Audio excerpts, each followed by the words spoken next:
Alright guys, welcome back. Okay, so I've been going back and forth on what route I want to take it, right? Because you can interact with your opponent in turn 1 if it's not your first turn, right? You know, if you're not going, or you can just like deal with the co-link board, which is what's the most popular thing right now, like nightmare boards with Trigate, Firewall, especially Spiral, since it's been doing quite well. I mean, not really, nothing got hit from Spiral basically.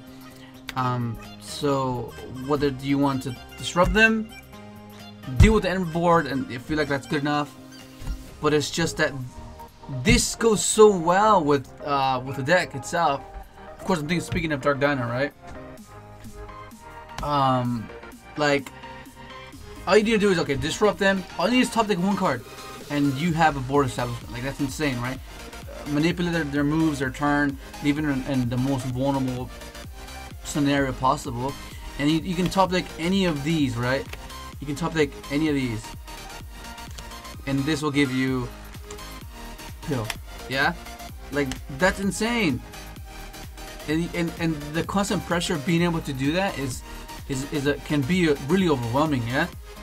Unless of course if you could get Ash as well, but I don't know. And if you don't draw that, then you can draw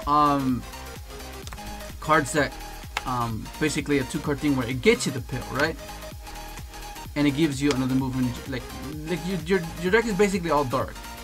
All of it's dark, right? It's all dark, so you're not gonna have any shortage of dark monsters to pitch for Greffer, right? So like all this gets you to this, but I'm just going back and forth on whether to play the disruption or play the kaijus, because kaiju, like, I'm not sure, like, I don't know. It's just preference, I guess. Depends on what deck you're playing. But this is just something I've been thinking about and contemplating, because we don't know what the most popular deck is. What's the meta? Of course, Altergeist is seen play, right? People starting to figure it out. What's the best build? Ratios, the play style, the obscurity of what you can do with certain hands. Because, like, of course, the basics: summon the guy that sets a spell and trigger multi-faker, right? But like, how to anticipate and prolong the turns, like that's when you actually get to be a good player with that particular deck. And that's where we're at right now. From majority of the players, the players that practiced before release, they're well aware of this. For the ones that are just picked up the physical deck, they're still like, figuring out little neat tricks that they can do. And then that's for you as well. Like, you playing against it, if you don't know every little neat trick that they can do, how can you expect to play against it and make the most optimal play, right? So that's where I'm at right now. Like, what should I how to approach the main deck?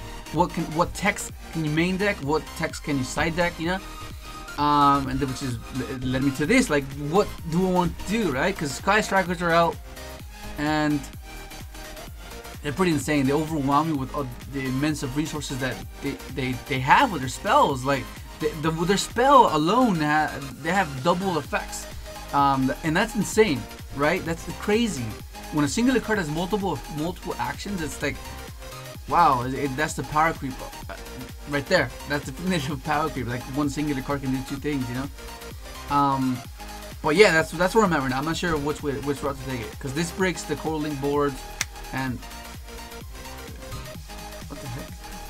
Oh, these are the white eclipse. Yeah, like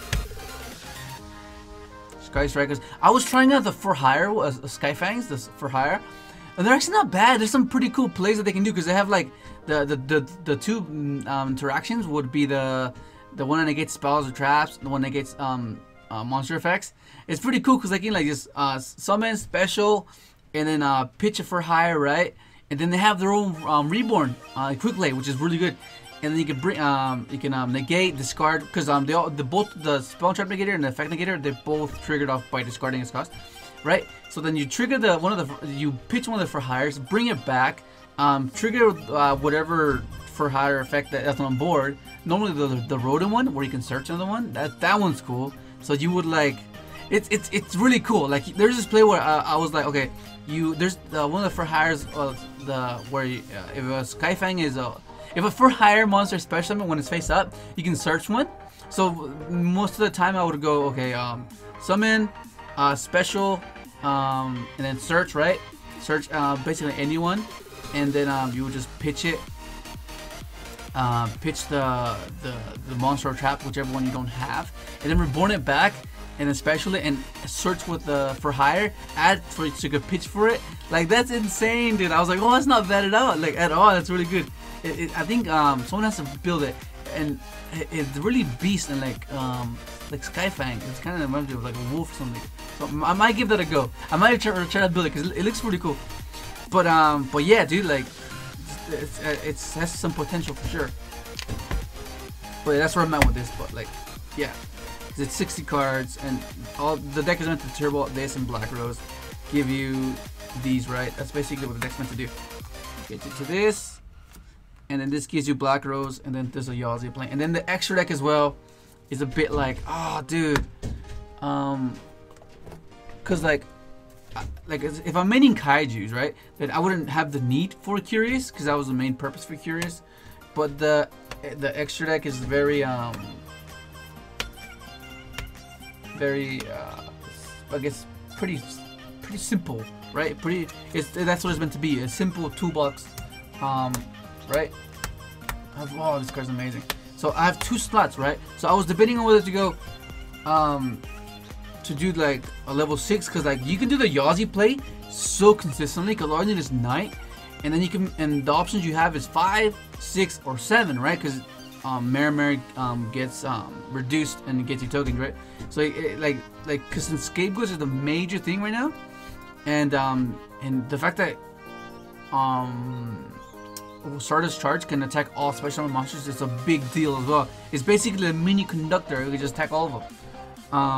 And then of course you can use this to just extend like board clearance. Like you'll go Mare, reduce twice, right?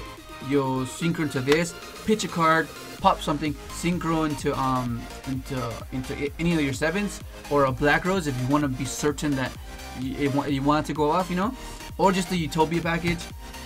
Or just these 2, like you can make it easy, like just summon Underclock and just have this linked, right?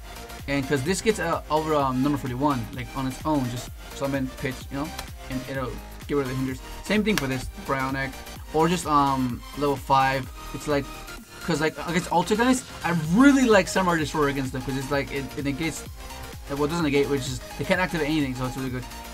And then you have let me put this here. And then I was thinking of playing this, right, as another extender. I play Instant Fusion, play this and any 4 and make this guy, right?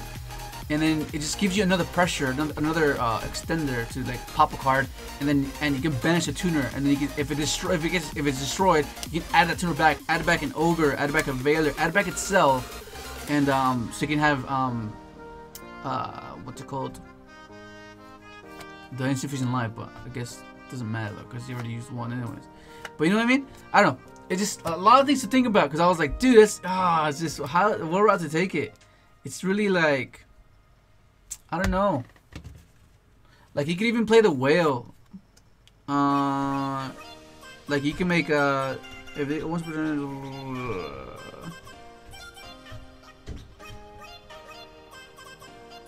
yeah, you can even make this guy with Mare, and then climb up to the whale, the big whale.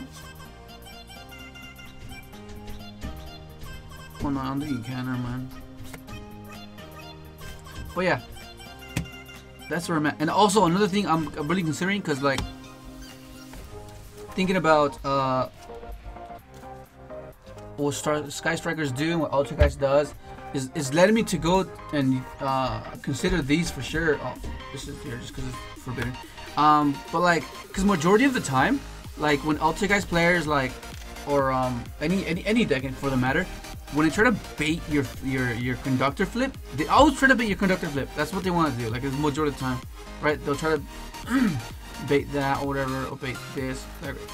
And then this prevents that. Like let's say, you summon your Oviraptor, yeah.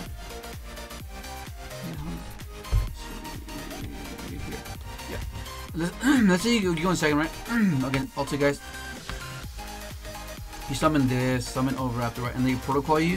You can just chain lance, yeah, chain lance, and then it'll be unaffected because it's not negating it. It just makes your monster unaffected by it.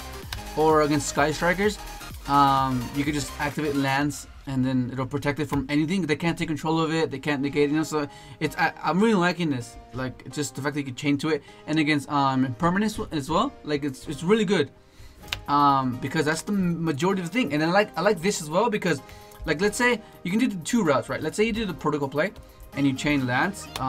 You get your effects, but you'll still be vulnerable to the bounce. But let's say you have this. You won't get the effect, but it won't be vulnerable to the bounce. So you can, I guess, not be scared of that. Same thing for this, right? Like they'll activate, right? And they'll chain protocol, chain this.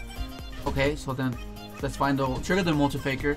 And the bounce is the only way to get rid of it, right? That's the only way to out this, because like how else would they do it unless it's been mirror force or strike, whatever.